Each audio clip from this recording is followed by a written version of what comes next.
Untitled Themed Entertainment Design Show with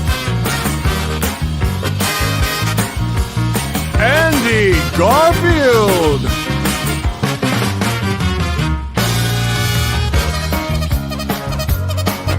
and Patrick Kling.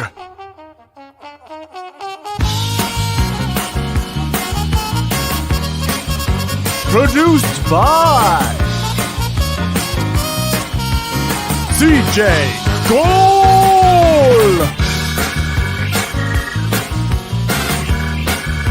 and MJ White-Quarles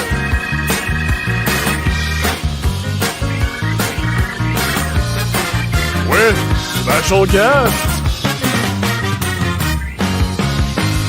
Cedric Nickles.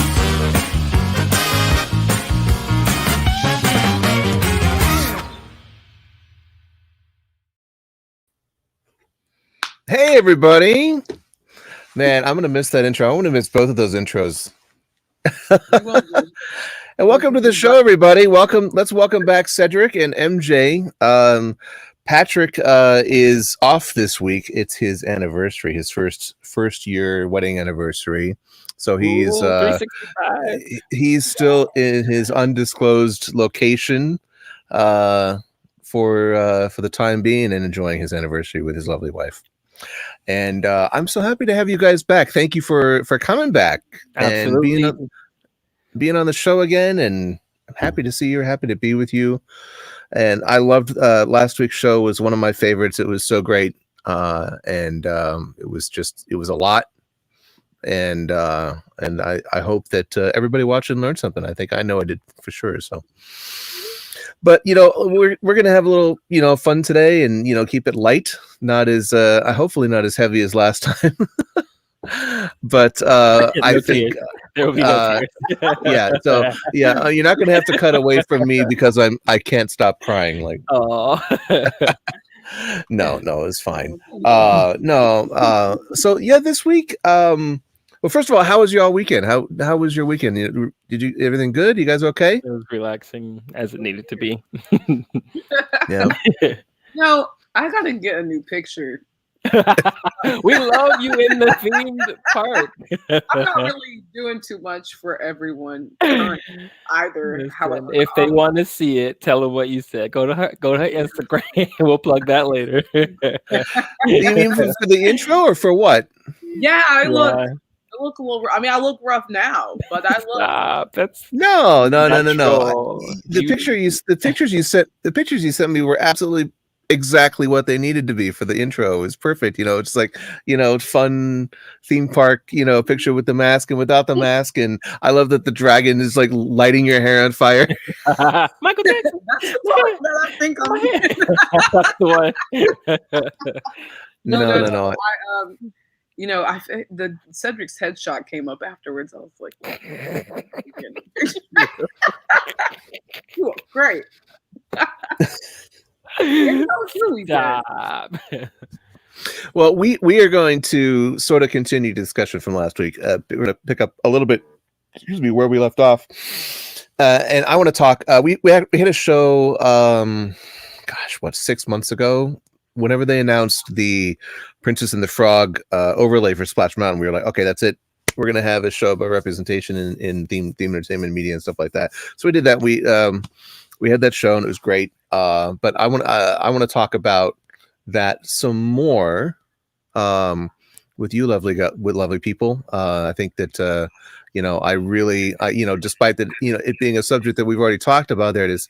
I'd love to hear your guys' opinion on this and talk with you and have a dialogue with you about this and make it a little bit broader and not just about Princess and the Frog and not just about themed entertainment. I'd love to talk more about representation in media in general, and sort of tangentially as it relates to theme entertainment. We talked about in the pre-show last week. We talked about the transformation of Black people and characters into other animals and or non-corporeal figures and things like that, and non-black actors voicing black characters, which I'm totally going to go off on because Cedric and I talked about that at length last week when I had the shocking, and I'm not joking, shocking and upsetting realization that not all of the donkeys at Universal Studios Orlando and Florida are voiced by black people. In fact, most of them are not, and it almost never are. And like, I can't even tell you, Cedric. I mean, I can't even tell you how shocked I was to learn that. It was a super genuine moment between between us, and I was happy that you reacted the way you did, because I mean that's on the surface how you would expect anyone to react, and you made some very valid points, and I'm excited to get into it again and hope that more people feel that way. Yeah, I mean, I thought that I did some research, and I guess I had it in my mind wrongfully, but I guess wrongfully in the sense that like it's not a thing. I thought that there were actual like guild rules that like black characters couldn't be voiced by non-black actors. I thought that was like an actual rule, not an unspoken rule or something like that, but it turns out it's not. And I had that in my mind all along, that it was like not a thing, or that it was a thing. And like, anyway, so we'll get into that. Gosh, what else? We got, we talked about, representation via, the overlay, Princess and the Frog. And let's see, we're going to talk about, representation, black people, having their blackness removed, as it were, by a transformation to another character or an animal or a non-black kind of body, which is something that I had not even thought about until I read, these various articles when Soul came out, and people started going like, hey, you're doing that thing again where you're making a black man not black. And I'm just like, oh, I never even thought about that. And one of the things I'm going to spring on you guys that has come to my attention recently too was, to use the term blackface, with like reaction GIFs, like non-black people using black reaction GIFs in texts and instant messages, or comment sections or anything like that. It's something that I had never even thought of, and Patrick and I actually had a really long like phone call about it, because he sent me an article, and then I read it, and I was just like, I don't know, that feels like PC culture gone awry. But then like we talked about it for like, I'm not joking, we talked about it for like an hour on the phone, and like he sort of talked me down, and I was just like, okay, I can see it, now. And I'd love to hear your guys' take on that as well. So like, I want to kick it off with, let's just start, from, just get this out of the way. The whole Princess and the Frog thing we've already sort of like talked about to death, but I just want to touch on that, and I want to get your guys' thoughts, because I don't think, Jay, you weren't part of the network back then, so we haven't had this conversation. And Cedric, I just met you last week, so like, how do you guys feel about this overlay that's impending? I assume at both parks, maybe Japan, if they've decided to pay for it. I can't see it being a big issue there. Maybe Japan. Japan doesn't even have Tiana to meet there, so I don't even know how it happened. Go ahead. You can't even meet Tiana. They'd be like, "Who's this black lady?" I can see them now, like, oh my gosh, like taking photos, like, what is this? Like you're foreign, like yeah. Sorry, Cedric. I didn't. MJ, you go first. I want to hear your thoughts on this. Tiana's my girl. I actually hang out with her for Ever After character events. Shout out to them. For those of you who want to do any bookings. And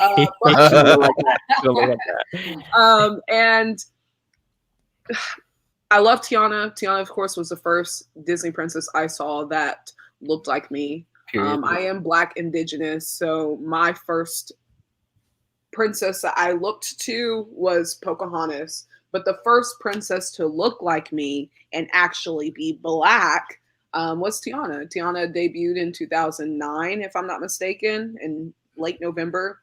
I was in high school, but I felt like a kid all over again. This was the representation I always wanted to see.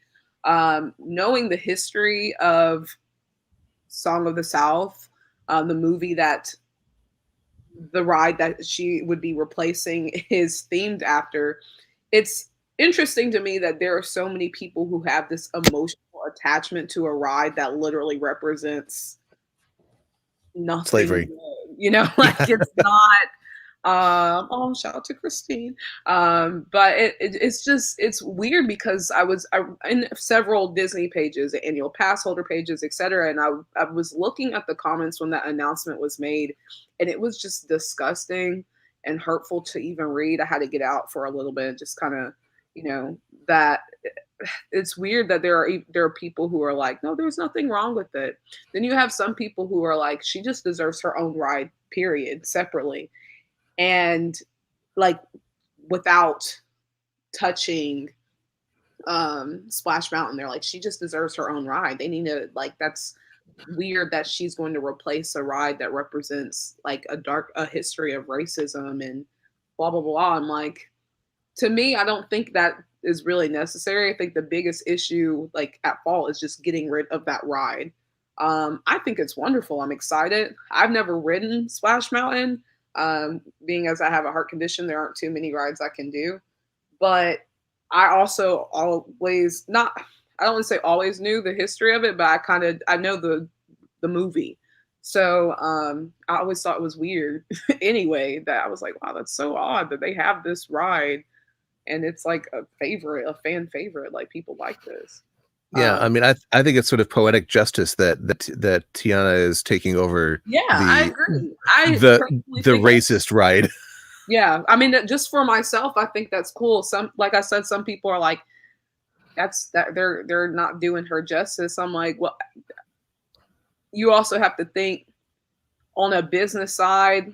They have to save money, whatever. It's a great ride from what I know of.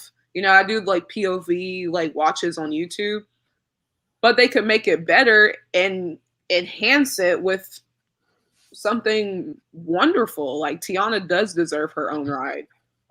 If that's how she's going to have it, you know, whatever. But as long as she gets it, to me, I'm like, that's just how I feel, though. How do you feel, Cedric? How about you? I'm not a huge Disney park person. I really don't get down with large crowds or the sun or walking or Epcot. You need like at least a minimum of 3 friends to get me to a park. And waiting in lines for hours is not something I do. On a slow day, the max minutes are like 15. You'll catch me on a ride. I feel like I've done all of the rides. Do I remember all of them? No. So as far as representation goes in any theme park, the closest you will find me connecting to something is probably Fast and Furious, unfortunately, at Universal, just culture-wise. A Tiana ride for me is long overdue. MJ said 2009. That is so long ago in the grand scheme of things. Just like, I just remember the first time I saw her in the park and Naveen was there and he was like pretty sure like not even the right ethnicity, but she definitely was. And it was just like, man, that tokenism, like I feel that, like for her to be the only one. And then like from a casting perspective, just like the representation backstage for her, and like this past year learning like, you know, the provisions for people of color, Black people backstage, like, and you know, people not our hairdressers not having the experience and all that other stuff. And it's just, these are all things that I think of on a passion level. And so like for a ride to like, I enjoy the culture side of Epcot, to go into the different countries and see, you know, what food offerings they have and their customs, especially Japan. And like to know that like the bayou in Louisiana and that culture, you know, what we have whitewashed at Universal Mardi Gras. Well, it's not as bad as the gift shop that represents the entire continent of Africa. Right. There we go. It's called the Outpost. Oh, sorry. Yeah. There is not a single Black country in Epcot. Right. Yeah. Morocco is in Africa, yes. And it's like the end. It's like it's you're more Middle Eastern. If you were looking at your phone, responding to a text message, and you looked up, you were out of it already. Yep. Like, Yep. it's nice that there's a little thing, like some music that you can like play real quick, but like it's not like, there you go. There it is. From the right to the left. There it is. And That is on the the map, extent of it literally says the Outpost. If I'm not mistaken, it says the Outpost. Yeah, Like, I think it is that now. I think they changed the name. Yeah. Yeah, but like the darkest parts of the photo are where you get the most culture out of that outpost. Like you have to go in there to see like, oh, this is Africa. But right. Outside of this, there is outside of Animal Kingdom, where the Lion King is, Harambe something. Harambe Village, Harambe Village, yeah, where they had acts and they had the culture and they got rid of them, and like that really called to me. I remember distinctively. So like you have like the morsels or the crumbs in your hand of like an entree that you wanted to continue. Like this is like portion sizes at Food and Wine, but like like that's the snack that you get out of our representation in these parks. And so Miranda White anyways, but just like thinking of like an attraction that you're waiting on, and like there's so many. I think MJ definitely helped me with this. Like I need to do more research with Princess and the Frog. I grew up, my little sister had every Disney VHS and she overplayed them. And I used to hate musicals just because like I just wanted to watch the story. But every time she put in her VHS, there was like so much music. And like I'm like, y'all really got to sing right now. Like I was really getting into this. And so I think in 2009, The Princess and the Frog, I was turned away from it just because like I wasn't ready for that. But in the same, like getting into musicals, I didn't watch Hamilton until last year, thankfully. I'm on that. But like my first musical was Ragtime, and so like I was just like, oof. And like a white person brought me to see that, and it was just like that thought process of like, there is a reason when you saw this show, you felt like I needed to be here. You flip that, and I feel like as a Black person, I would like to share that same experience with a white person, where I want to bring you to be a part of my world, you know. And so I feel like I've been to Louisiana. I've never been like for Mardi Gras or like that, you know, the Bayou, or like to experience that myself, but like to have that represented at Disney in its non-whitewashed entirety is very needed.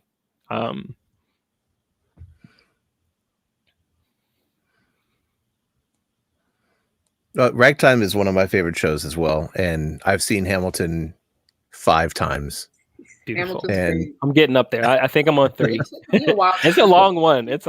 But like, my friends and I, so like I listened to it like right around when the album dropped in 2015, August of 2015, and I was just like, what's this show about Hamilton? Like, what? Okay, who is this Lin-Manuel, like, Miranda guy? And like, I didn't know anything about it. I didn't know In the Heights or anything like that. And I was just like, I remember I was sitting in my living room and I loaded it up on and then like within the first 5 minutes, it was late. I'd had a few drinks, but within the first 5 or 6 minutes of the opening number, I was already in tears because of looking it up. I'm like, okay, what is this? What is going on? And it's like, I didn't realize it was all an entire, cast of people of color. And, that it was, I mean, as a composer, and I've written musicals, and I was so filled with emotion for so many things. One of those things being, I'm never going to write anything this good as long as I live. And so like I immediately was like experiencing all of the stages of grief over that. And then, I was just filled with so much emotion about the fact that here's an entire show about the founding fathers and our founding of our country, owned by the people that were owned back then. Yep. And I was so overcome with emotion about that, about how, like, man, it's just as much history is, and the fact that they're just like taking that and owning it. And I was just like, man, it was just so much. And then like I actually couldn't make it through the entire show in one sitting because it was just too much. And I doesn't listen to the rest of it the next day, and then like the second act just like destroys me every time. It's like, we actually have rules with my friends and I. We don't play the second act in the car while we're driving. It's just smart. It's not even on my phone. Smart. So it doesn't come up on shuffle. Safe. No, but it's interesting what you said about how it's brought you to see Ragtime, and that they thought that they saw that and they thought you should see it. It's really interesting, and I think that one thing that also came to mind was the fact that Randy Newman wrote the songs for Princess and the Frog, and he's a white Jewish guy, but he did grow up in Louisiana. He grew up in New Orleans. He's from there, and like I remember talking to him one time, and he said he writes two kinds of songs: shuffle and not. And it's because he grew up in New Orleans, right. And I mean, I wonder today if they were to make that movie today, 10 years, 12 years later, if they would have hired a person of color like a John Baptiste or somebody like that to write those songs. Right. I think they probably would. More than likely, but Louisiana, I have personally never been. I've always felt this like spiritual connection with Louisiana, and I later learned that on my father's side, the slaves from our family came in through Louisiana, right through New Orleans, which most people that are African American, their heritage would have came from either New Orleans or Charleston. I wish people knew a little bit more about Princess and the Frog and the making of Princess and the Frog, the two white men who were behind the origin story of Princess and the Frog that brought it to life. They knew that telling the story as two white men, once they figured out, oh, she's going to be Black, which that was not her original intent. It wasn't the intent for her to be the first Black Disney princess, animation wise. It was just to tell the story. And once they developed that it was going to be in New Orleans, they were like, wait a minute, we have to bring in somebody who has a little bit more knowledge on Black people and Black culture. So they brought in some other people to assist that were actually Black, which I think is remarkable on their end that they actually took the time to do that. So more than likely, the composer would be Black nowadays, but also a lot of people not knowing who Leah Chase is, who a lot of what Princess and the Frog is based upon. Leah Chase, she actually just passed away 2 years ago. I was planning a trip to see her in New Orleans. She has the infamous Dookie Chase restaurant, one of the first Black-owned restaurants in New Orleans that was also a spot for a lot of civil rights movements. Leah Chase passed away at 96, if I'm not mistaken. She was born in the 20s, and that she's a chef, and that's who Tiana is based upon. I just wish that more people knew her story and why her being Black plays such a huge role in her character development throughout the story as well. Do I wish that she would have stayed a human for more of the movie? Absolutely. But her getting her own attraction, and just knowing, my love for her and knowing so much about her is just like, wow, like that's huge. You mentioned the one of the next things I think is a good segue to talk about. Like you said, you wish she had been a human for more of the movie. I think that is an issue that was brought to my attention by a couple of articles recently, when Soul came out and people sort of like spoke up and were like, okay, well, there's a lot of representation in media of people of color and Black people in particular, where their Blackness is taken from them, like they turn into a frog or an alligator or a ghost or something like that.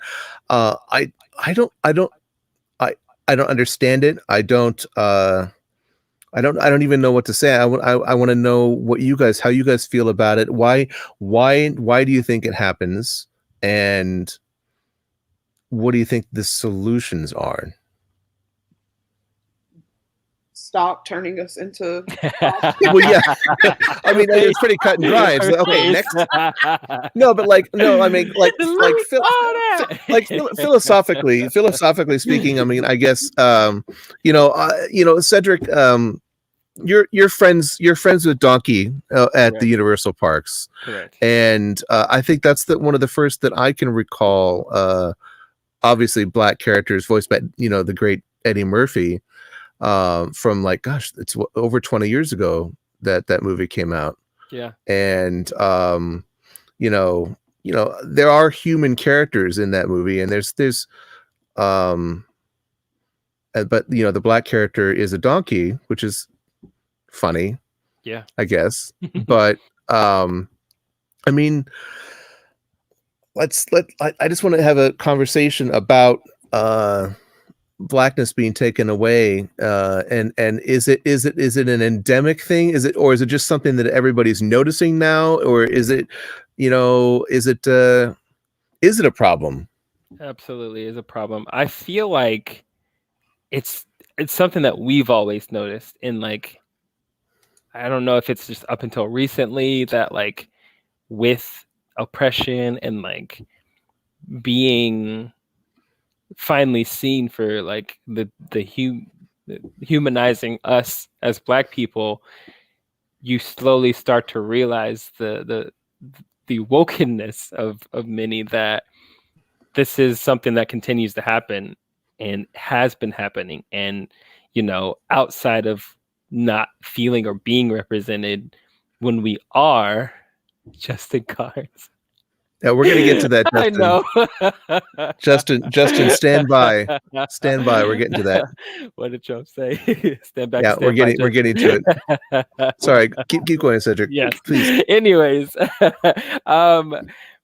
it's just, it's so hard to just peruse or scan over all of the entertainment and look at things, and we see the marketing for Soul, and we see Jamie Foxx is plugged, and then you see his character, and then you can clearly see from the marketing that he is not at some point going to be himself throughout the whole movie. And it's just like, well, we don't know, maybe Disney will throw us a bone finally this year. And I'm sure that, these CGI movies take forever to make. But it's just, it's time. And so here's finally some representation where this is looking like it. And I thoroughly enjoyed the movie. I did definitely feel represented. However, I don't want to spoil it, but things happen very quickly. Yeah, I mean, the tables right turn out of the gate. You're just like, oh, okay, Disney. Even more so, the caucasity of like you didn't even make the music when the music came in, it didn't even stop before it happened.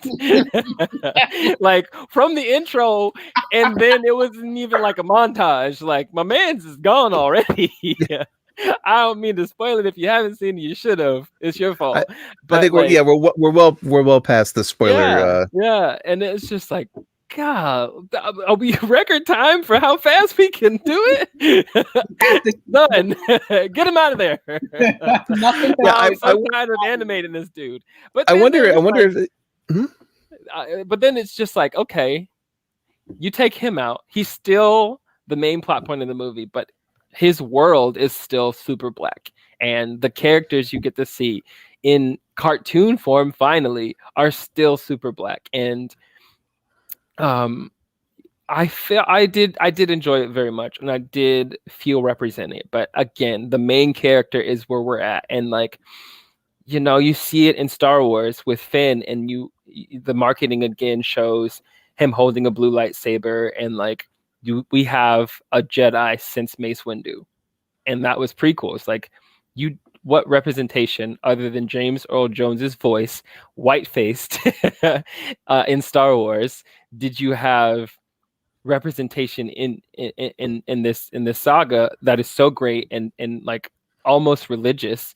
But then you have this image here. We get to the end of Force Awakens, and you've opened an arc with how him holding the light, so you wait the whole movie for it. And then just as fast as my man's in Soul becomes what he does, he's out, like, for the count. And you're like, okay, well, the next movie will clearly be his redemption arc, and him, you know, losing a part of him, and like the Jedi way of, like, you know, Luke lost a hand, Finn loses his spine. Like, where are we going with this? And then the next movie, complete flop in my opinion. Everyone has the right to their own opinion. That is mine. I want to come for anybody if you like the movie or not.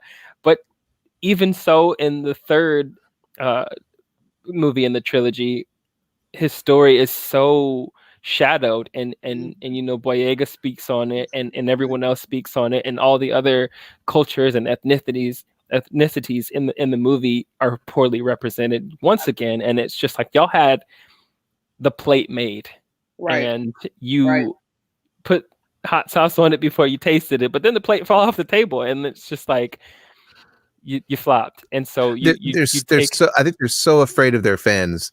Yeah. They're so afraid.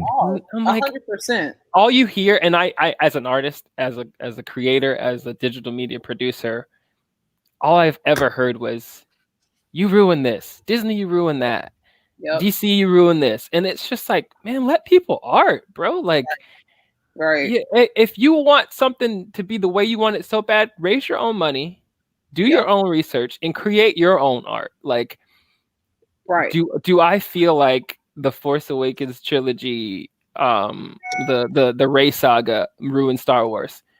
If I don't let it, no. Right. Do I feel like in its own entity it had its moments to be great?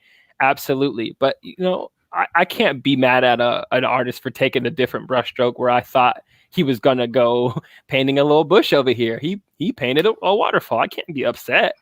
But that's from an artist perspective. Absolutely. So, you know, if you want to get mad about stuff like that, then I mean, the way your piece is set up is on you. Like, I don't even watch football for that reason. Like, I can't give somebody that much energy in my happiness and my peace to, you know, gamble on my emotions. And so it is unfortunate that as a Black man who has not had representation, I have to feel upset that in my dreams of like hoping for an opportunity, the likes that we haven't seen since Black Panther, that there is room for my people who look like me, myself possibly, to be able to be represented in a way to show the world that we can be great too. And there is this like ugly burden that someone has decided with caucasity to say to me, in the back of my mind, that will always reign true, that Black people need to create their own. And I just unfortunately feel like when we do, it is only looked at by our people. And I literally had a conversation today. There are people, grown people, who are near and dear to me who have still not seen the Friday movies. And that speaks volumes, because like I'm telling you who the actors in these movies are, and you've heard of them. Oh yeah, he's a rapper, but like there's so much more than just a rapper. Like he's a director, he is a producer, he is all these other things, but you put him in a box so much so that like his wealth of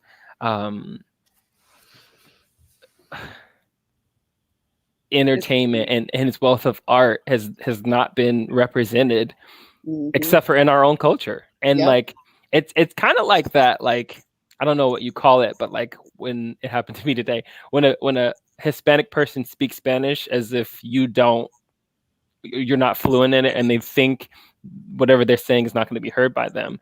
You take that to the Black sense of like, it's our own little thing. So our inside jokes don't have to be our inside jokes, or our references to these movies don't have to be our references. But when we're kiki and ha-haing because we can look at each other and do something from that movie, or, you know, Bye Felicia has a different meaning for us, it's because we have viewed this thing and expected other people to have viewed it. But if they haven't, then it's our thing. It's not something we want to keep to ourselves. Like it's out there, and we would hope that people would, you know, take the time to watch it. Like Boys in the Hood doesn't sound like a movie that would be just the title alone would be, you know, a box office seller. Like you hear the title not even knowing what the movie is about, but like, you know, you want to make all these generalizations about our music and our culture, but like you take a step in, which you got to do in a lot of soul in the barbershop and all that other stuff, and the movie Barbershop, which is kind of along the same lines. People haven't seen it. Like you have to cartoonize it to like get it to draw people in. Well, I feel like, you know, there's a big part of Black culture that I think is a big part of American culture in the music. There's a lot. I mean, you know, I think it's a big part of American culture, and I feel like people have cherry picked that for a long time. You know, that's to do that to just, you know, well, you know, we like this part, but the other parts that are confrontational and problematic, and then like, oh, I might have to learn something, you know, that's messy, you know, that just, you know, I don't think about that. Let me listen to, you know, my Black music. Yeah. My Black artists. Right. But what is Black music though, too? Because if we had the credit where it was due, all music would be Black music, because we created all of it. Yeah. To be real. Jazz being, you know what I'm saying? Jazz, rock and country, us. Hip hop, reggae, us. Reggaeton, us. You know, like Black people did this. Yeah, and I mean, it goes so much deeper than that. Like you said, like they're like, oh well, you know, because it's been overlooked for so long that it's okay, and it's like, you know. So that'd be the theme about what's going to continue to happen during this conversation. It's been going on for so long that it is okay. It's hashtag donkey. Yeah. Well, let's talk about that. I want to talk about donkey, because like like I said, we were talking in the pre-show last week about that, and I I can't remember if we talked about this before the show just now or like at the top of the show. Yeah, but like, man, like when we were talking last week, we talked about how you're friends with Donkey, the character, the puppet at the Universal Parks. There we go. There's Donkey, and as we know, voiced by the great Eddie Murphy. Mm-hmm. And I have been to Universal Studios Florida and Hollywood more times than I could possibly count. I could walk to Universal Studios Hollywood from where I'm sitting right now in about 10 minutes. And I've been there so many times and walked by Donkey so many times. And to have you tell me that the vast majority of the actors that are voicing Donkey and operating that puppet at any given moment are not black, like, just destroyed me. I was just like, I couldn't believe it. Like, it just is something to me that is just so incredibly tone deaf and wrong, from an ethical and philosophical and moral and corporate and point of view. Is just like, I couldn't believe that. I feel like that's something that really needs to be addressed, in the in the larger theme park community. I mean, I know that what's funny. Okay, I want to back up a little bit. Do you guys remember the Hercules parade, the daytime Hercules parade at Disneyland when the movie Hercules came out? You're probably too young. Yeah. You guys are probably too young. I watched all of that stuff. You watched it on YouTube? Oh yeah, because I have to. So that was the first colorblind casting parade that Disney ever did. And they had like Zeus was a black guy sometimes, or a Vietnamese guy, or Asian guy, or the gods in the god carousel thing were like all kinds of different ethnicities and people, and like people were just completely freaking out over it. Not online, because there was this before online, but like, just like, it was just such a big scandalous thing. And then but it was okay that all of the muses were black, because it's a gospel number, and like, that just sort of just makes sense. And the actors and the singers in the movie were black, but like, then you get a actual black character, or like, okay, is Donkey black? I mean, just because he's voiced by Eddie Murphy, that doesn't make him black. And I guess that comes to our larger point of like, black people being, having their blackness taken from them, by being, cartoon characters or non-human characters. I mean, I'm glad you brought that up though, because I was going to ask Cedric if he could address that, because I feel like a lot of people be like, well, I mean, it's a donkey, but it's just like AAVE. That's the word I have been waiting for you to say. What did you say? AAVE. Just define it. Yeah, African American basically our vocabulary. Yeah. Okay. How we speak, like, even, I mean, like, hey sis, when people that are not black, yes, queen. I want to throw up, and people don't realize that there's so much more than that. Like, it's you do not do to MJ. Like, that is our culture. That's how we speak. They don't understand why we say that. They don't understand that sis comes from sister, and that the reason we call each other brother and sister is because back in slavery, when we were being treated like animals and being breaded, we didn't know who our brothers and sisters were. That's where sis comes from. For those of you all who are watching and when you call each other sis and don't understand where that comes from, that's where it stems from. But Donkey uses a lot of AAVE throughout Shrek. Eddie Murphy, being a black voice actor, that's how he speaks. So there's something odd to me about a white man portraying a voice of that belongs to a black man. You see what I'm saying? It seems almost. Oh yeah, it's so like, ugly.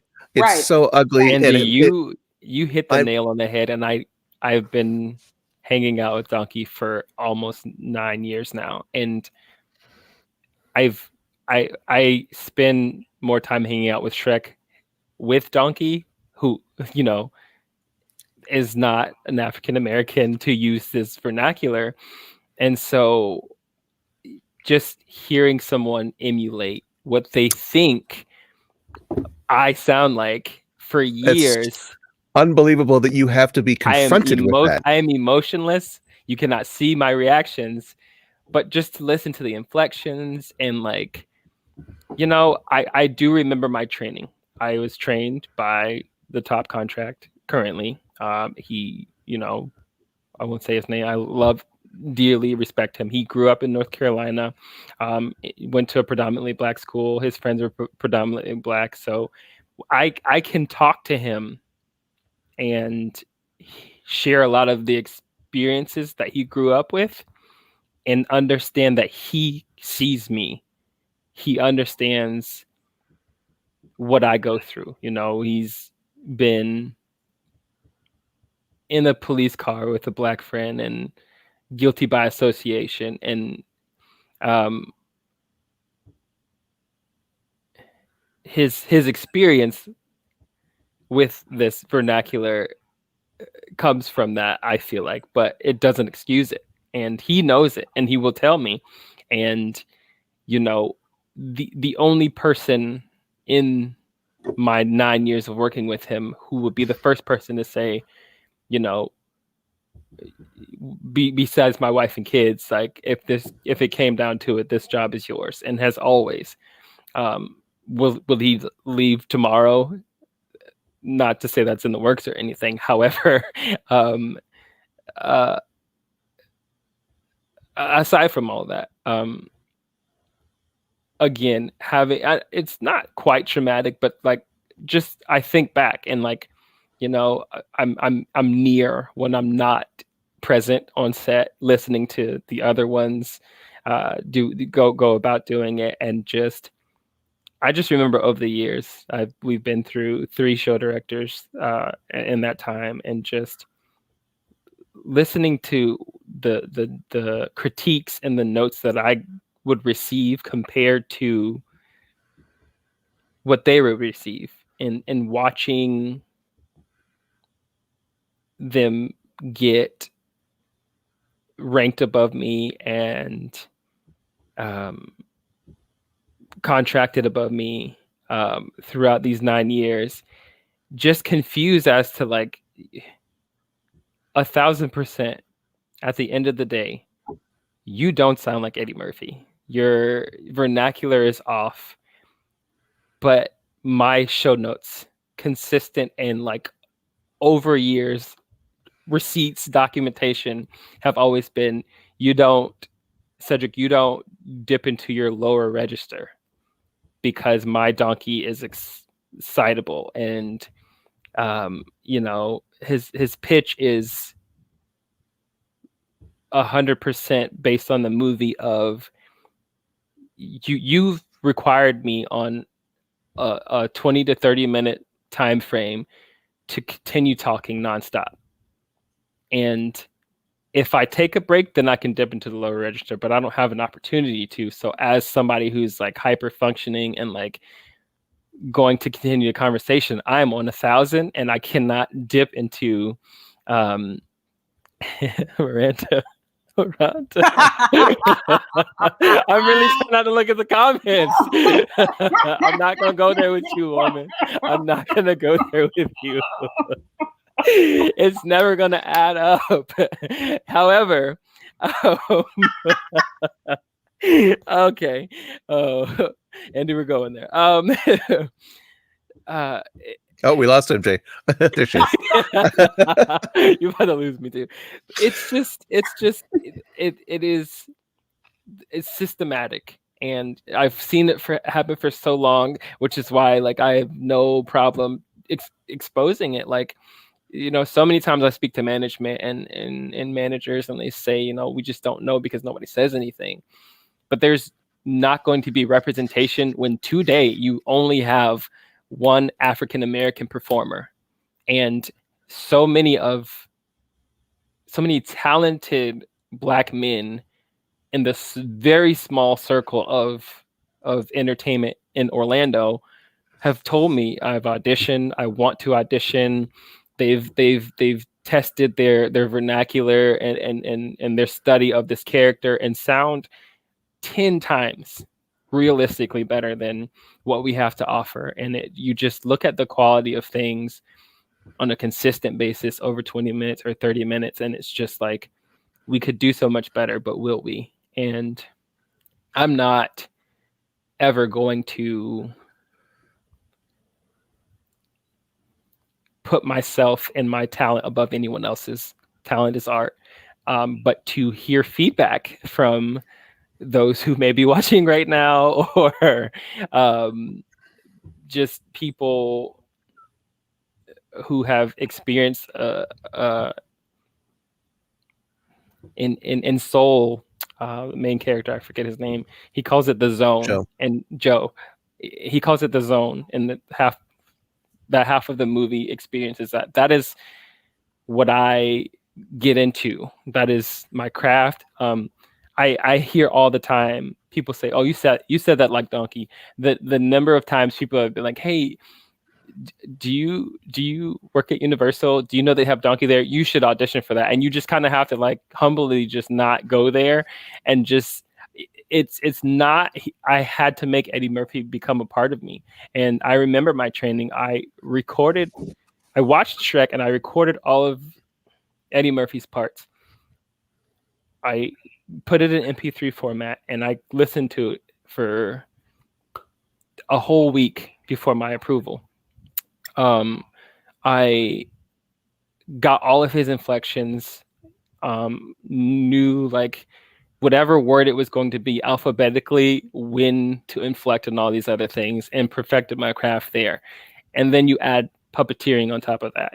There's button mechanisms that inflect in your eyebrows and ears. And back then his upper lip and his bottom lip were like articulated differently. And you just kind of had to like figure out the intricacies in those inflections, and you got eyeball movements and eye rolls and all that. And just all of this attitude that 10 years of animated performing allowed me to bring to. I remember I challenged myself just because like sometimes I'm in my zone and I feel myself. I think Shrek was hanging out as I was speaking with Donkey, and I got upset at him and I said I wasn't going to speak to you for the rest of the set, and I just animated as a puppet who could talk, but for 20 minutes you understood everything that I was articulating. And so I was a little flex, but it was just like, boy, you bad. But it's just like, I mean, it's we a little beyond the point, but it's just like, number one, don't come for me. But can I ask you something, Cedric? Absolutely, MJ. What qualifies a white man, white woman, white non-binary, whomever, white passing? Who qualifies anybody who is not Black to tell or give notes to someone who is Black on how to be Black? Universal show directors. Yeah, that makes me really uncomfortable. That's I'm really like, we've obviously talked about this, and we spoke a little bit about it, like, you know, on the show when I was back watching CJ do his thing. Yeah. I just don't I'm literally sitting here trying to wrap my mind around, because that's what it is. If that's what it sounds like. Correct? For those who are watching who may or may not be fully like understanding the premise of this, is like essentially a white person is telling you, giving you notes, giving you feedback on how to sound like a Black voice actor as a Black voice actor. I was sitting here wondering, I wonder how Eddie Murphy would feel about this situation. Same thing. I mean, I don't know Eddie Murphy. I don't know where he stands with, you know, because there are a lot of skin folk that ain't kinfolk, and by that, say it again slowly. Skin folk, okay, who ain't kinfolk. There are a lot of people who look like us that aren't writing for us or down for us. I'm not saying Eddie Murphy is or is not one of those people, but I would love to know how he would feel, because I'm sure Eddie Murphy, as a Black actor, Black voice actor, Black entrepreneur, I know he's done more than just what you see at face value, but I know he had to break out into his own as a Black man in Hollywood. So how he would feel if he would think of it that way. Absolutely. I don't know. Absolutely. Yeah, I mean, I can't even imagine. That's why I was posing the question. I mean, yeah, I there's no way to know that, without asking him and talking to him about it. And right. like you said, maybe he may just pass on the question. Right. I mean, you look at Han Solo, the actor. What's his name? Oh, Harrison Ford. Harrison Ford, who hates doing Star Wars movies. Maybe, Eddie Murphy, hated doing Shrek 2, 3, 4, and probably won't do Shrek 5. And we run into that. But, I distinctively remember my audition 9 years ago. There were 3 white people at the table. Never have been a Black person at the table. No one is in the room when it happens for us.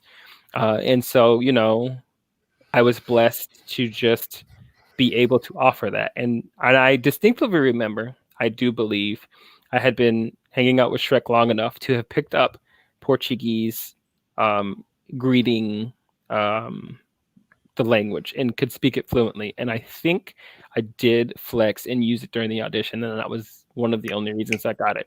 And so just picking up Spanish too and letting them know that representation matters, because tourism is 80% of our profits, and you want somebody who's going to engage those guests. And I cannot vouch for my white counterparts that is always what their bottom line is when engaging our ethnic guests. And so I definitely make sure that they feel represented. The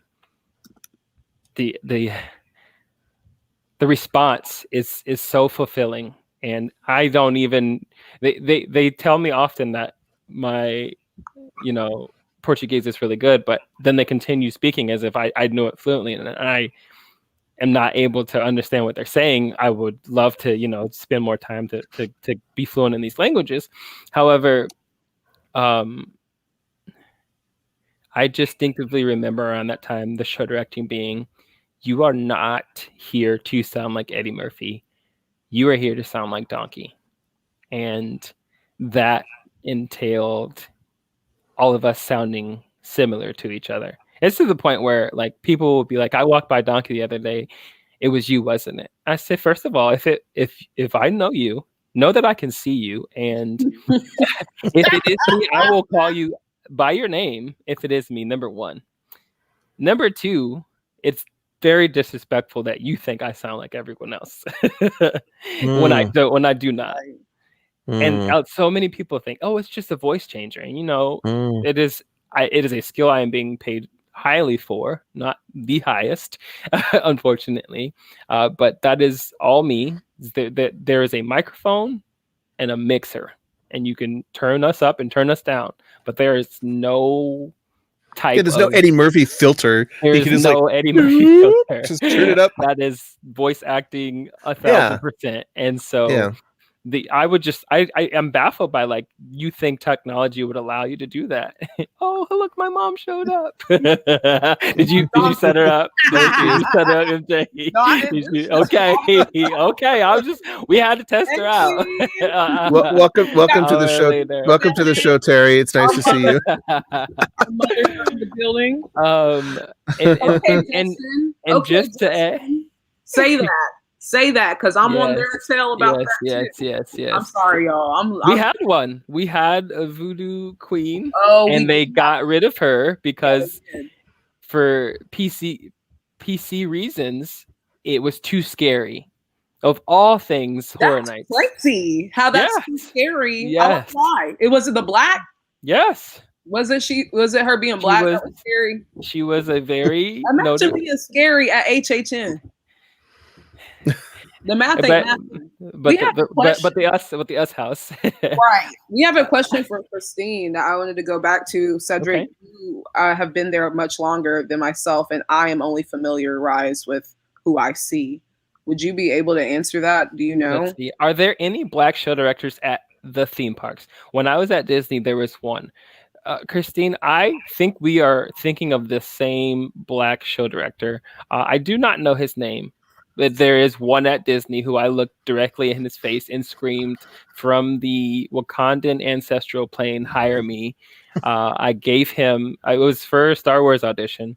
I gave him my British accent and gave him his side, and he said thank you, and I just felt like skin folk, kinfolk. That the opportunity wasn't going to be for me, and I hadn't seen him since until I did watched a kind of a CFEA, Central Florida Entertainment Advocacy.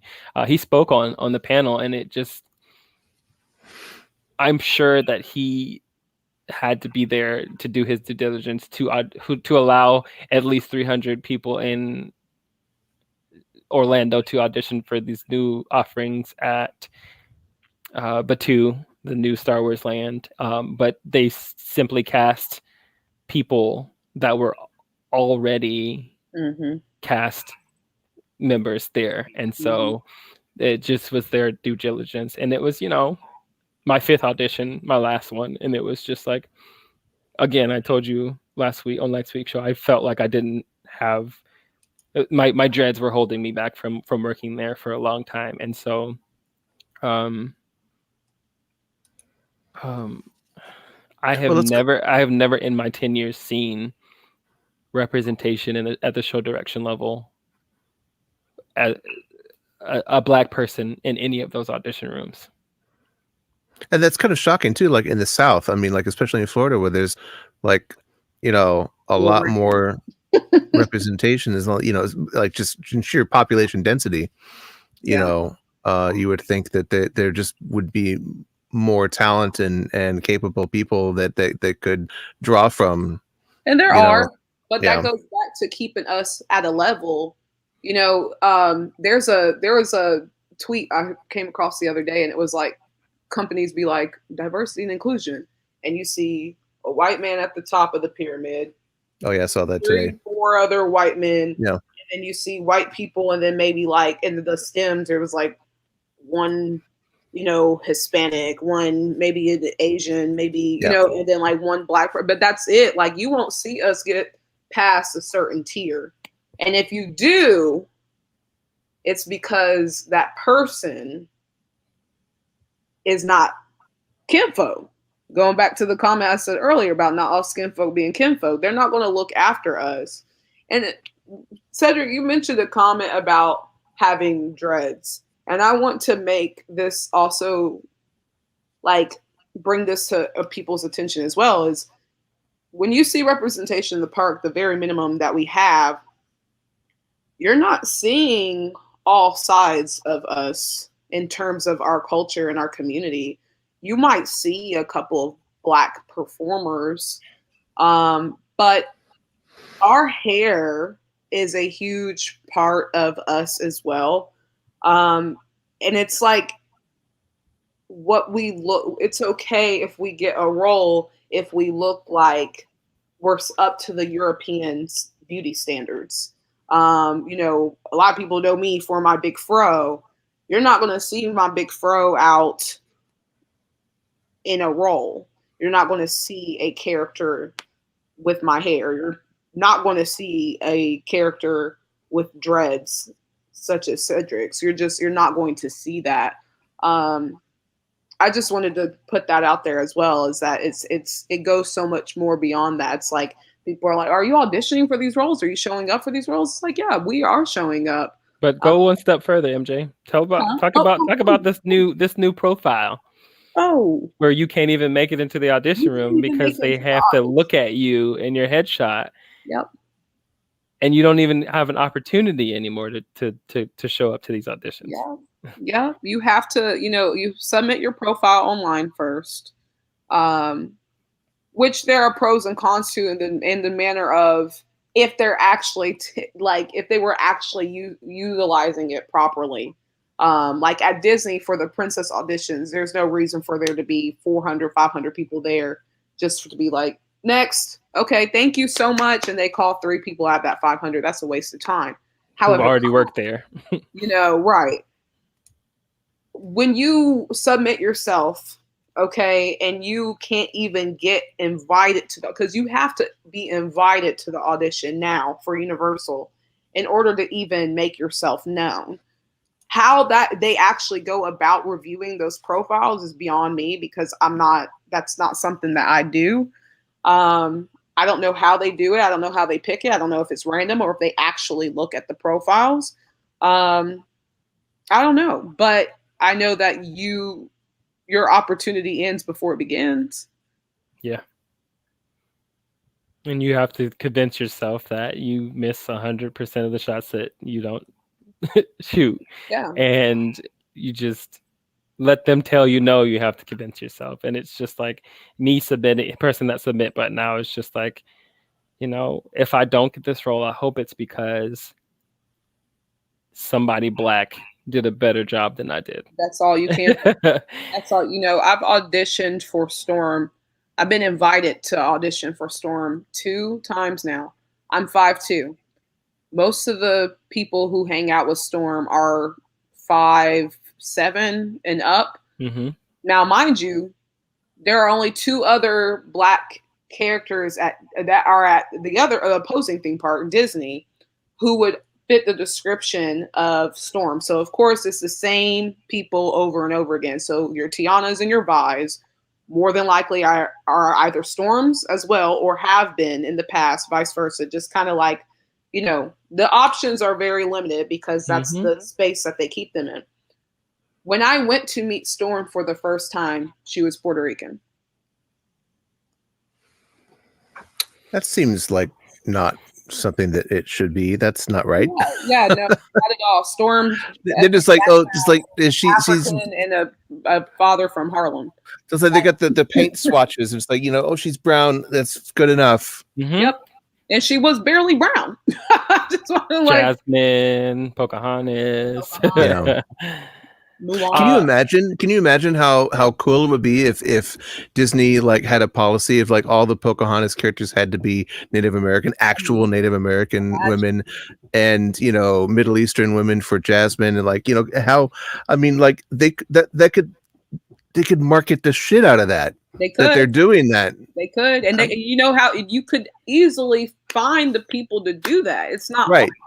Hard, right. But like I said on the show, it wasn't this show on Monday's show, but on Friday when I was a guest, is in order to get these, because a lot of times, they're not showing up for the audition. Well, how are you marketing to these people?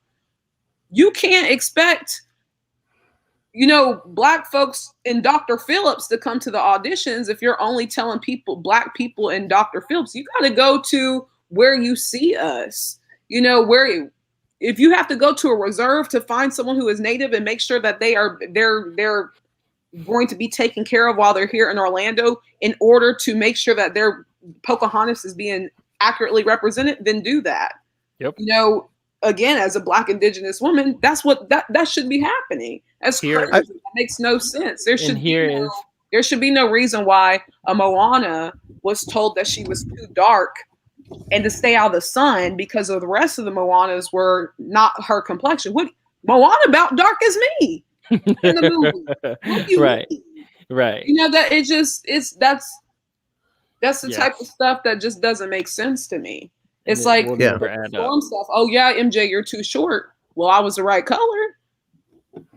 Yeah, you absolutely were. And here's something I heard on Central Florida Entertainment Advocacy. If they're not showing up, and if you don't know one, grow one. You have all of these talented people in your department nominated for the awards on the screen right now, who you have to see them often. And your first thought isn't these people aren't showing. Your first thought is these people aren't showing up to the auditions. However, you have people in your department who you're looking for. I mean, I remember 3, 4, 5, 6 years ago, Marvel Island, Doctor Doom was a non-ambiguous role. He wore a mask, and when I started working there was one black, very large man who was in the role, and you don't see his features, and so that was allowed. And so they changed the costume. His mask has eyelets now, where you see his face, and that I literally that same year they changed that. I got a fitting for that role, and got to go up to the table and read my side, and it was myself and a person of color, mixed individual, and the mixed individual got cast. Again, that's that situation where if I don't get it, I would hope another black person got it. But like, it was great that despite them changing the costume, this being an opportunity for a black person or a person of color, and in this department of entertainment has another acting role that they can do, not be taken away from them, and have somebody my color be able to audition for it, fit for it, and potentially be cast for it. Andy, this story is probably going to upset you. I didn't get a chance to tell you this, but we recently, with the onset of Diagon Alley, procured another black voice acting role, The Shrunken Head. And and again, majority of the contract acts are white. Are you familiar with The Shrunken Head from Harry Potter, the movie? Yes. He is a patois speaking, shrunken head, Caribbean. Yes. So the audition, 2 white people sitting at the table for a workshop for coming to a park. I am Jamaican. I was about to say, go ahead and look it up. I don't know if you know this. Show the flag. A Rasta hairstyle. I have never been there. My aunt kind of raised me, and I got to listen to her vernacular, and so that's kind of the experience I had with it. But to hear it, and then do your research, the same tedious listening to it over and over again, getting the inflections and all that to prepare for the role. I copped out and sang the Arthur theme song, Representation Matters, every day when you're walking down the street. and that was as close to what I felt like they were looking for, in a sense of being articulate and understanding patois for the theme park. So that is what I gave them, because I knew that song in and out, inflections and all, and I felt like I could deliver that the best. I'm standing in front of this audition table, 2 white people looking at me, an Irish redhead woman and a Caucasian white male, and they said, Cedric, that was great, but we need you to be more bombastic. So SAT words are not my strong suit. I did not understand what that word meant, so I felt like I was in a spelling bee. Could you use it in a sentence? Wow. Could you describe what you mean, what you think bombastic means? He said, just bombastic. And I said, okay, I have given you an opportunity to answer a question. You've given me the same answer, so you clearly aren't shooing for me to have this role and this opportunity. And I did the song the same way. In my mind, breaking down the word bombastic seems explosive, so I just did it louder. And to this day, still didn't understand what he wanted from me. And so didn't get the role. Proceeded there were two people in entertainment, two black people at the time, tokens, who, like, out of those two black people, it was probably myself and 3 to 4 other black people in my department who got the role. Next to, for every 2 black men that got the role, 10 white men got it. And to this day, white men still carry contracts in this role. To this day. Jamaican voice acting, and you hit the nail on the head. Black voice is the same as blackface. Hello. Or AAEV or whatever VE. Yes. Back in the day, it was Ebonics. So yes, that was our word for it. And Ebonics.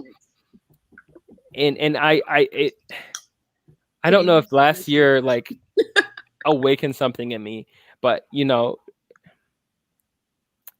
from DJs to donkeys, you see so many white men be successful for the things that we would so easily be successful for. Vol as well. Vol is the volcano at Volcano. They Volcano do that. Bay. Yeah, they're white too. That's really?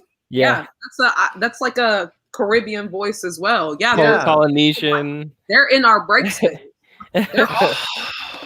I've never seen a single black person walk in this suit except for me.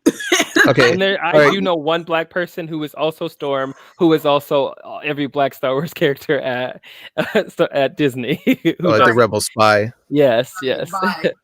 But I feel like, man, like this is like, I think we have an IAPA panel here.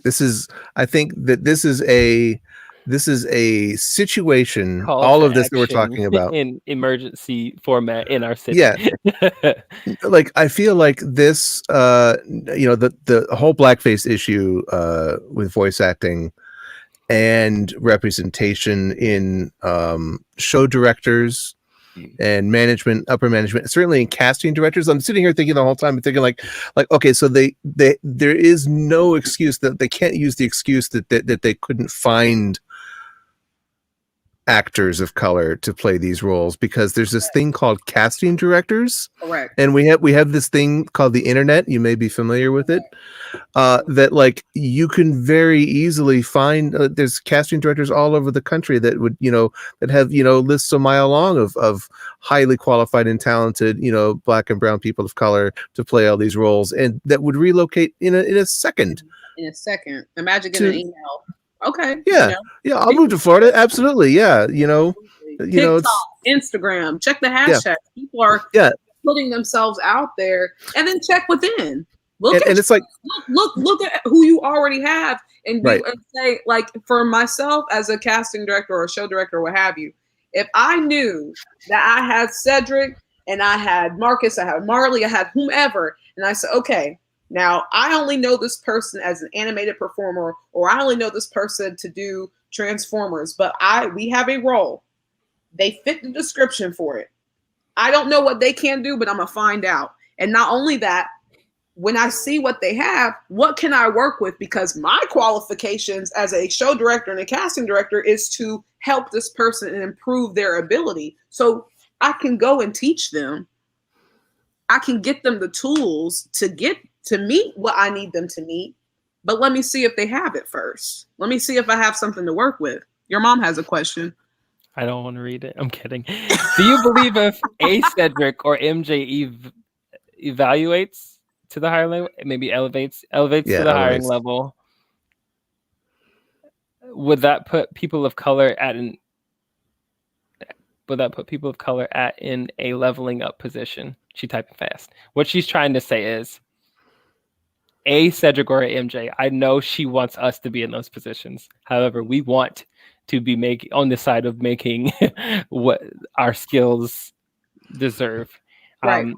Unfortunately, Mother, there's not another Cedric or MJ in our department. Currently. I'm not even there. There's no one I can think of who needs to elevate right now, who wants to elevate.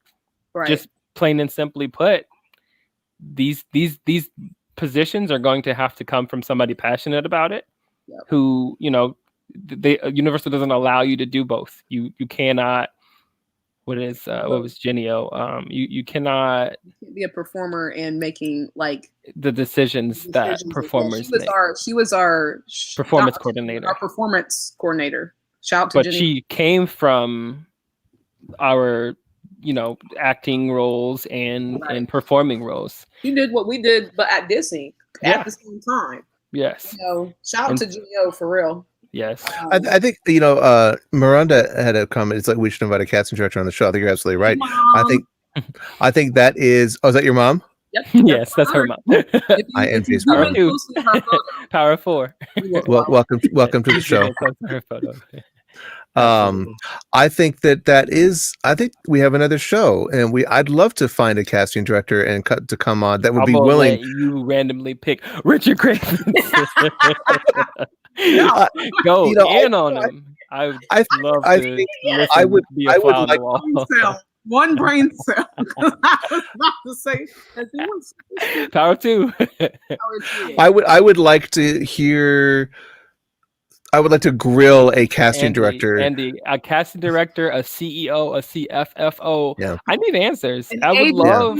I need answers. The 1, 2, 3, 4, 5. Bring Mickey.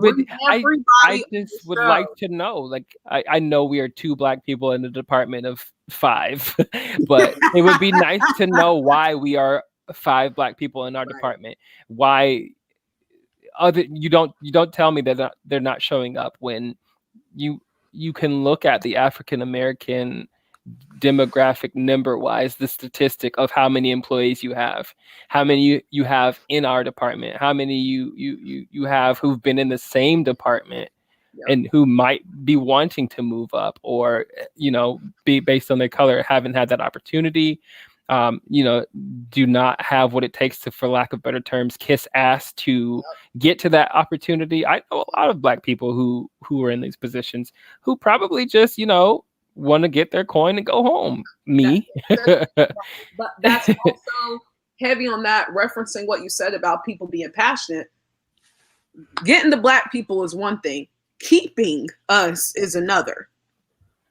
Okay, I want to highlight that, because you can get us, there can be 5 of us at a time, max, you know, but how long are we going to stay? Because it doesn't take long for people to see what's going on. I figured that out the minute I walked in. I walked in, I said, where the Black people? I can vouch for that. I can vouch for that. And as the token in the room, you know, I remember my first memory of 10 years ago, walking into our green room. There was one Black person sitting on the couch, and he stared at me. And at the time, you know, in Black culture, 2 Black men see each other, we are going to do one or 2 things. We're going to nod at each other, or we're not going to nod at each other. And the not nodding at each other is you do it first. And the nodding at each other is, I see you, I'm glad that you're here. And him and I became best friends. He was shocked because they hired somebody else with dreads. My dreads were longer than his, and he was just growing his. And it was nice to see that, because coming into this company, first, I just got hired with dreadlocks against their company policy. Heavy on that. Second, I'm looking at him with dreads, so I'm just like, what is the loophole here? And we find that the loophole is, because you are a costume performer, you are not in guest view with your hair, you are allowed to be there. Yeah. And that was the loophole. So you're like, okay, maybe they would allow this at Disney. Maybe I should try. And I did, and they weren't as willing. But, you know, I was not able to do certain roles. So in 2013, Transformers The Ride took over the Shrek Street, where it is now. Right, it is Transformers Alley now. It used to be Shrek Alley, and Donkey went away. And in that time, all of the white Donkey performers were Men in Black agents. I bet you didn't know that, MJ. You said what? To go back to what you said earlier. They were repurposed to Men in Black agents, and they roamed the streets with their acting skill. And when it was my turn to have a shift, because I was one of 3 donkeys at the time, next in line for a contract that I was skipped over for, my show director came to me and said, "Cedric, would you be willing to cut your hair?" And I said, "Absolutely not." And he said, "Okay, well, we're going to have to put you in an animated performer role and pay you your actor rate." And at the time, I'm new. I literally, this tea is hot. Why is it spicy? Thanks, Justin. I had to make a decision. I literally just got this role. I didn't want to jeopardize it. It was a way for me to get out of animated performing. This is 7 years ago, and I'm still to this very single day doing animated performing, stuck. But I distinctively remember my first shift, that Jaws had just left the park, and they put up the construction walls, and it was miles of construction wall back where Fear Factor is currently, and disaster in Jaws. And it was like the sun it was concrete sidewalk and construction, like beige gray construction wall, and it was the hottest day of my life. But they had actors roaming out there as tacky tourists. And, I remember that. Yeah, they dressed them in Hawaiian t-shirts, and they painted the nose, and I was their one Black performer out there with them. But they made me tuck my dreads into my Hawaiian shirt and wore a lei over the excess. And that was the only day I had an opportunity to do that. And then every day after that, I was an animated performer making actor rate, because they had nowhere else to put me. And my manager distinctively said, "The only reason you're donkey is because you're not seen." And so I just... And not because you're Black, because donkey should be Black. It should be a Black performer. Not that at all. Not that at all. Definitely should not be a Black performer. At the time, there were 2 other ranked donkeys. One of them was contracted, but he moved on for bigger and better things. But the other one lost his job and left me for probably something Black. I don't know, but let's put up Christine's comment about Black Panther. Shout out to performers for Black Panther. I asked a local casting person if they knew anyone. They sent me all white actors. I said, "I think you misunderstood. This is for Black Panther." He said, "Isn't he in a mask and costume? Who's going to know?" I said, "I'll know." Like, really? Absolutely, Christine. Christine, the owner of Ever After Character Events Orlando. And we have connected in the past, and I am sorry that I did not come be your Black Panther. I'm sure Give Kids had me busy. However, absolutely, let's talk about that. Andy, I'm sure you didn't know that, but I did not know that. I'm continuing at Disney theme parks. Yep. They have had white Yep. actors play. I'm talking about white skin, blue eye, wearing the helmet, showing their white face. I have a picture somewhere, but just the audacity. I believe this was in California, but we're not allowed to have Black Panther publicly because of Marvel Island at Universal on the East Coast.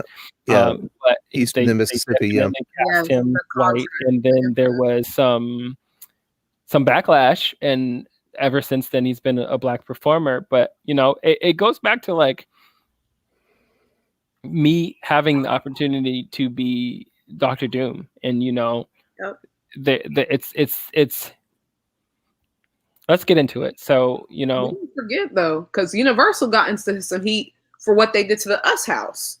Right. Let's talk about that. Let's talk about that in a second. Let's stay on Black Panther, but I want you to talk about that. And Jordan Peele said, "What are y'all doing?" Yeah. Jordan Peele said, both MJ and I were working Horror Nights that year, so I would like to get into that if we have time. I know we're at the 1:30 mark right now, paying attention to that. Really quickly though, I see I've worked in character parties for a brief stint, and I've been Darth Vader, but I've never been Black Panther. But you get into these parties, and you see the little white boys who want to be Black Panther, and conflicted. There are the people who will say, that give us our one hero. But I have no problem with a white boy being. I'm an active member of the cosplay community. I believe that all bodies matter. I believe that all skin matters. We've not, as Black people, we've not had a lot of representation to cosplay other than white people, and a lot of people love to pigeonhole us and tell us, "Oh, Cedric, you'd be a great Heimdall from Thor. Thor's Black best friend. Um, you'd be a great. Who else has threads? Bishop from X-Men. You start to run out very quickly of representation. So.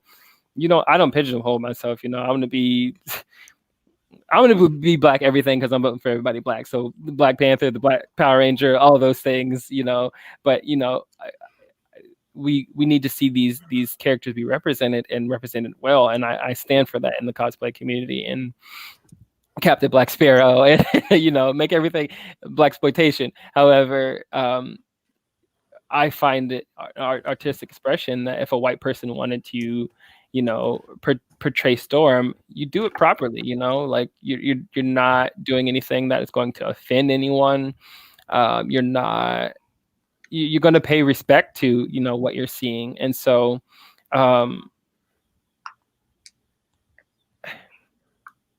for there not to be a lot of representation at theme parks, you give the one Black role to a white person is another slap in the face.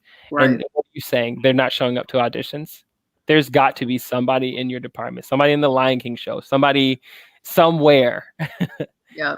And there are people who were upset. I mean, look at the backlash Disney got about Little Mermaid when they cast Halle Bailey. Like, it was like, oh, well, should we just start putting white girls as, Mulan? And no, because first of all, if the amount of princes representation that white folks had, this would not be a discussion anyway. This wouldn't even have to be a historical landmark of having Halle. But it also, every time there is a character that is a POC, being a POC is part of our story.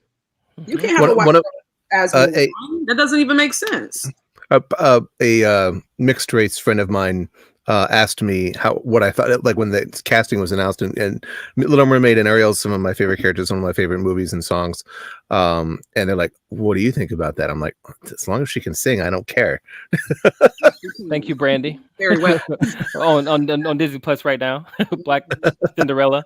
And I can't wait to see it. I mean, I think it's gonna be great. And you read the comment section. Never go to the comment section. I'm a glutton for it. I'll read like 3 of them and get out of there. However, people are hard down. My little girl looks like Ariel, and that's what she has. And if you make her Black, she won't have that. Look around the room. Like, imagine how little Black girls have felt for many years. Yeah, and they're not gonna come to your house and burn your copy of Little Mermaid that you've been watching. Oh my God! Did you recall everything? You won't ever get an opportunity. You will never. Yeah, don't go to the movie. Will do just fine. There are Black people and allies who will go sell it out, like Black Panther, which they also tried to boycott. Like the shikis or our head wraps. Oh my gosh! And sold the world out. Record-breaking movie. Thank you. But Black excellence is going to happen with or without you. We would love for it to happen with you, but we're not going to hold our breath.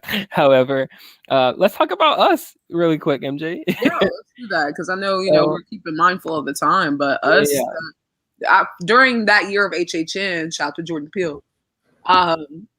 That was HHN. I keep thinking 2020. It's the year before last. I keep thinking. Yeah. Like, I'm like, oh, last year. No, it was the year before. So HHN 29. That was my first experience with HHN. I've never been a scare actor. I was a costuming lead Random, I know, but I interviewed for it. Character of the year. And I was a lead for two houses, which was Universal Monsters and Graveyard Games. And I wanted to be in the Us house, being as I looked around and there weren't really many other Black folks that were doing costuming and whatever. And I was like, I hope that the Black scare actors are being taken care of. And then I found out a lot of them weren't Black. No. Furthermore, tell the whole story. MJ, I believe somebody wrote a comment that, yes, thank you, Justin. In California, for the Us house at HHN, they had white people portraying the Black characters in Black mask with whole ass white hands too. Nope. So essentially, these people were in blackface. That's what it is. Black masks, like full hair, wig, and black mask, and like not even like it's horror night, so they don't paint the neck, but their neck is white and their hands are white. And there's images that you can go on Google right now and look up Us House, and Jordan Peele was not having it. But MJ auditioned to be. I did audition. I actually say that Black people don't show up. Literally, when I say fit the description, I mean audition and didn't get it. Description, same height. They said we're looking for African. Wait, 5'2" to 5'4" women to portray us characters. I said, this is it. Yeah, and you didn't get it. She did not. They did not cast her. It's me. I know that I'm not doing nothing but jumping out. Okay, I'm an animated performer. Hello, so I'm capable. You have the experience. I have the experience. There's no reason she shouldn't have been cast. She was not cast. And then so I was a puppeteer this year. My puppet broke in the house that I was in. It was an original story from Universal, and they sent me to another house. I was in Stranger Things.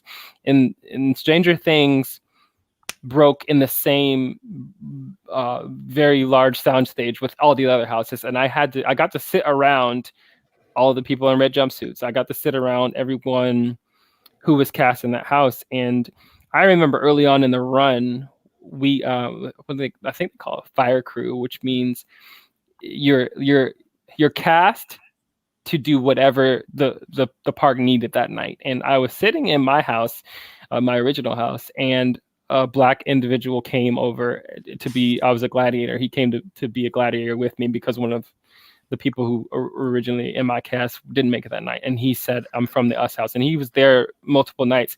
And he said, I didn't have a back-to-back, which means somebody who looked like him, who was the role. He was the role of Abraham, which is the M'Baku. Help me out, MJ. Yes. I can't think of the actor's name. I'm looking at him right now.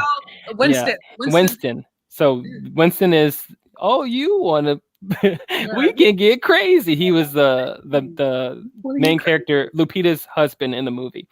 And so we had him in the house. He was a Black person with a wig on, but and a beard. And he didn't have a back-to-back. So they took him out of the house and sent him to our house. So they just didn't have a Winston in the house.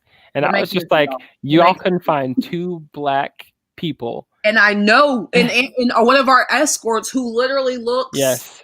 There it is. Look at her neck and look at her hand and her thumb. Thank you, CJ. I don't know what they did. I'm sure that's brown stockings on her legs because they did that out in Disneyland Paris with Tiana. They put Black, like they had her in this long undershirt and it was black, but they had a very, very, very, very fair skinned girl. And Andy, this happened before we got our house up and running because they didn't cast MJ and they didn't find. Sorry, I was like, yeah, man. but yeah. And just imagine being a performer and having to view all of this and think all these great things about this, the opportunities your company has given you, and then just see all this happen. A Black man, self-made producer, makes a box office exploding movie and gets representation at Halloween Horror Nights. Right. Which is just huge. Which is like as big as the weekend Super Bowl performance, breaking records of 200 performers. You have this opportunity to give back to the Black community of Orlando and cast this house, and you can't do it, and then you can't even mess up and do it because California did it, and you don't want to follow along, so you're just not going to cast these people. Yeah, and the house is going to be super empty. And you go through. He came through. And he was like, "This has to be recast. Yeah, shut it down." He was not happy, and it wasn't even like a the face. Like it wasn't like I'm grateful. Yeah, I'm grateful that you guys put my house in your event, so I'm gonna let it just be. No, he was like, no, nah, this is my vision, my art, my talent, and my blood, sweat, and tears that I want represented here, and you guys are doing it wrong. So as a Black man, you either get it right or you pull it. Right. And he stood up and said that to them. So do you guys think, okay, here's the $1 million question, I guess. Do you think it is just laziness on the part of the directors and the casting directors, or is it something more insidious than that? It's more than that, because you have 300, 400, 500 plus people come and audition for HHN. I see it. Prior to COVID, I could sit in the HR room and watch people come in and out, in and out. They have to hire so many people for HHN specifically every single year. These are not team members, like current team members. You have to pay a lot of money to issue out these new hires, have to fill the paperwork, do the background screening. There's a lot that goes into HR. Sure. There's nothing lazy about it. You just don't want to do it. And you know, the casting directors, I'm looking at y'all, if y'all happen to watch this, why you choose not to do it has nothing to do with being lazy. Figure it out. You know, I'm not calling you racist, but I'm not saying that you're not racist. You know what I'm saying? Like, there's literally no reason for it. We're showing up, you know, like Cedric said, I auditioned for that role that I'm more than qualified for. Maybe it's just, you know, sensitivity training, you know, and ethics training too. You know, not everybody is enlightened as us. I don't know. I'm just like, I'm really struggling with this, and I have been, you know, since we started talking about it. I mean, I really do want to get casting directors and show directors on here. Because Andy, it's like, how do you need to be trained on how to just cast properly? Because y'all, when it comes to everything else, why is it Cinderella? You have to have blue eyes. You have to be 5'6". You have to. Why pull the ruler out? Pull the ruler out. Make you stand against the. For us. But that goes back to, you have to have us in these positions of power for us to make sure that we're going to be good, because these folks ain't looking after us. Y'all already showed us y'all can't do that. You already showed that you can't handle casting a Black person to play a Black role. You already showed us that you're not capable of casting a Black voice actor to portray another Black voice actor. You already showed us that. So now we're going to have to do what we have to do, and that's come in and shake the room, because y'all can't handle it. You know what I'm saying? This is no longer, you're not qualified for your job. You know, like, you're not qualified. You can't tell me what I'm qualified for when you're not qualified. And that's just what it boils down to for me, is it's unexcusable, and they need to get out. Yeah, I feel like this is going to be a major point of contention, an issue for this network, not just this show, but with TETV ongoing, to try and address this issue, because, like, you know, live entertainment and performers is the core of themed entertainment, because without performers and without actors and without, you know, people like yourselves to bring these spaces to life, there's nothing. It's nothing. It's just, you know, a bunch of concrete. You know, I just think that, you know, it's just, there's no excuse for any of this. And it's just, I mean, it makes me really, really angry to hear all these stories and all the comments about, like, you know, white Black Panthers and Puerto Rican Tianas. And it's just like, what are you doing? Like, it is such a no-brainer to me that, like, I'm shocked to hear this, and it's upsetting. And like, I just, like, Like we got to figure out how to fix this. Starts with the conversation. Christine, you asked a lot of questions that I don't think we have time for, but I'm gonna skim over it and try to summarize it up for you. You know, it's ridiculous. This is so outrageous that it should have been major news, and yet most people don't know what happened. And I know that white performers want work, but why isn't everyone standing up against this stuff? Why aren't all performers taking a stand against something this outrageous? I will simply say that if COVID-19 showed us anything, between furlough and Disney letting go of employees and SeaWorld recasting at a lower rate, that the same performers, they are flexing their power in this pandemic currently to show that you are just a number. Your opinions do not matter. You're going to come here and you're going to do a job for this rate, or we will find someone who is willing to replace you. That's on SeaWorld. That's on SeaWorld. And Universal specifically, there's so much that we don't know at the upper level happening because it's not ever been communicated, and it's not being communicated currently, that there is a fear of right now we are what's today, the 21st 22nd, the math 23 days away from 100 days of closing.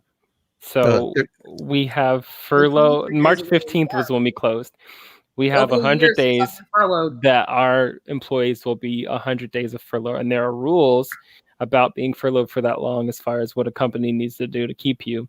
And so right now in our department, people are feeling like there are people who have been furloughed since March 15th, almost a year, who are more than willing to take our jobs. And, you know, if you complain or you stand up or you ruffle some feathers, in this order, you will be written up and then terminated and then replaced, happening right now. And, you know, right now, if this is your passion, as you've seen with Disney employees, you've seen with college program students and all these other things, your livelihood, your dreams, and your careers have been uprooted and thrown to another person. And there's a fear of, you know, not wanting to have to go find another job. MJ knows, like, again, she's furloughed currently. You don't know what else there is out there for you to do. I know that all of my apples are not in the Universal basket. I will definitely continue to thrive outside of that theme park. But, you know, the longevity of loyalty that I've given them, I do definitely expect in return. Have I gotten it? Absolutely not. Am I tired? Absolutely. Am I in pain? Absolutely. Will I have lasting effects for the rest of my life? Probably. But I am going to wring this opportunity that I've been given for all that it's worth before it does the same to me. And, you know, I am simply conversing. I am simply having a conversation to lead to other conversations always. And so if there is an issue with that, then I know my value has been a lie for the last 10 years. Top talent, highly valued employee, Woody Award winning scare actor of the year, Flex. And so I know that if everything that I've stood for the last 10 years, and I can't open my mouth and speak on the injustices that I've experienced as a Black team member on June 2nd, that you said Black Lives Matter and faced public spectacle through Facebook and whatever platform you had to. I went in the comment section, and, you know, how many guests, you know, would spew venom and not know that their children are meeting a Black Homer Simpson, a Black Krusty the Clown, a Black Shrek, giving you the same opportunities and love that you crave because you can't see the color of my skin. I know what my worth is. And so Thank you, Scarlett. Two-time Woody Award. If you don't get off Terry, you gotta pull the receipts, right? That's right. And I don't fear or doubt myself that I have greatness. I receive numerous messages from half of the department which I trained, who are doctors now, who've told me that what I meant to them. And I know my managers might not know me currently because they change like underwear, but my managers are still somewhere out there, who know the bed of work that I have achieved. I went 10 years without being written up, and this past month I got written up for doing my job. Yeah. But that's just the things that you have to face, and it's okay. Like, I will bounce back from it, but I not for 1 second doubt my talent or my abilities. And I know that Universal is blessed to have me. And if they decide that my 10 years meant nothing to them, and I've watched friends who I've worked with who had careers and salaries and took payout because they lost their job during this pandemic, I know it's not promised to me. And so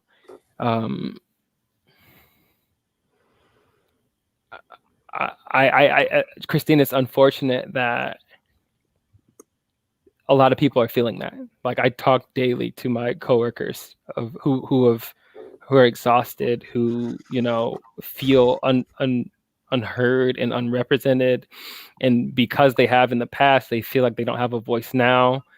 There's so many pandemic things we're dealing with right now that, like, unfortunately, after the Black Lives Matter trend went away, that opportunity, the wide open door for us to have this conversation with anyone has fleed. And so it's not present on a lot of people's minds, but you are looking at someone on your screen right now who can multitask. Okay. We're gonna handle two things at the same damn time. I will spray myself down with some alcohol and hug you and nurse you back to mental health. But at the same time, I will fight for your back. I have a coworker who I watch bend over for, lack of better terms, their body is breaking, and they're being used and abused by this company right now. And all I can think about in the future, when he's picking his baby up and feeling that pain, like, there's got to be more that we can do currently for our employees. And it's just unfortunate that not enough of us, not everyone cares, but no one feels that they can speak up, because it will risk somebody else's job. They're fearful. Simply put. 100%. Yeah. I mean, yeah, the rally for BIPOC performers. Yeah. I mean, I feel that, Christine. I definitely feel that. I mean, we're coming up on 2 hours. I want to continue this conversation. I think it's an incredibly important conversation. We don't back down from any difficult topics here at TETV, that's for sure. What they gonna do? Fire me? Follow me? You follow me? They gonna put me on furlough. No, but so matter how much. Right.